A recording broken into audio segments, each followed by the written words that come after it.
Hundreds of towns have now officially adopted affordable housing obligations required by a new state law, accepting the state's calculations for just how many homes they'll need to build and rehab over the next decade in order to meet their share of units. But even as a large majority of towns have agreed to move forward, others are offering counter proposals, citing miscalculations made by the state or rejecting the estimates outright, arguing it'll cause overdevelopment and an overburden on their communities. Senior correspondent Brenda Flanagan has the latest. I think we want to be reasonable, that we'll do our fair share, but we want it to be our fair share. East Brunswick Mayor Brad Cohen says his town's among the 431 in Jersey that so far signed up to provide their fair share of affordable housing as required by state law. It's the latest round of housing obligations for each town, designed to keep New Jersey housing costs within reach over the next decade.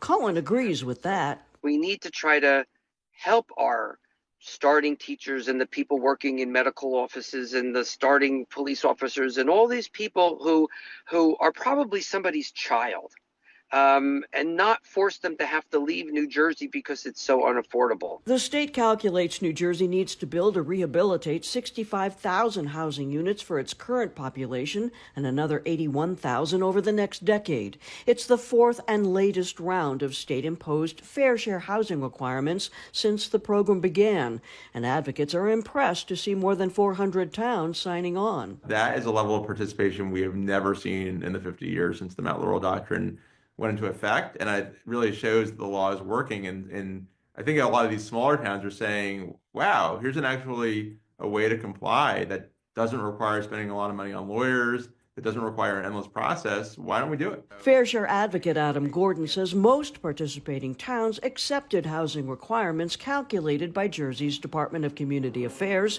but about a quarter of them, like East Brunswick, have also filed declaratory judgment complaints disputing some of the numbers.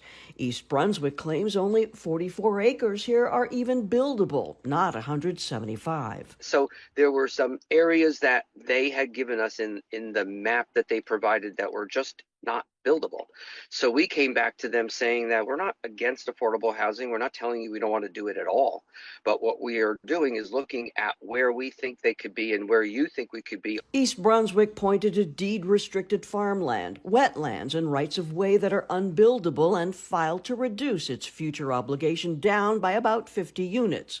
Toms River also filed a dispute to slash its 10-year share by 556 units down to 114. The shore town argues frantic rebuilding following Superstorm Sandy made it look like the area was enjoying a population boom instead of replacing lost housing stock. And I guess their idea is the more development you've had, the more you can continue to have, right? So that number for our entire region is skewed because all of Ocean County and a good portion of Monmouth County, we had tens of thousands of homes destroyed. So their number is wrong. Brick Township filed a similarly aggressive dispute to chop its future affordable housing obligation by 431 units down to just 29, citing wetlands restrictions and other building obstacles.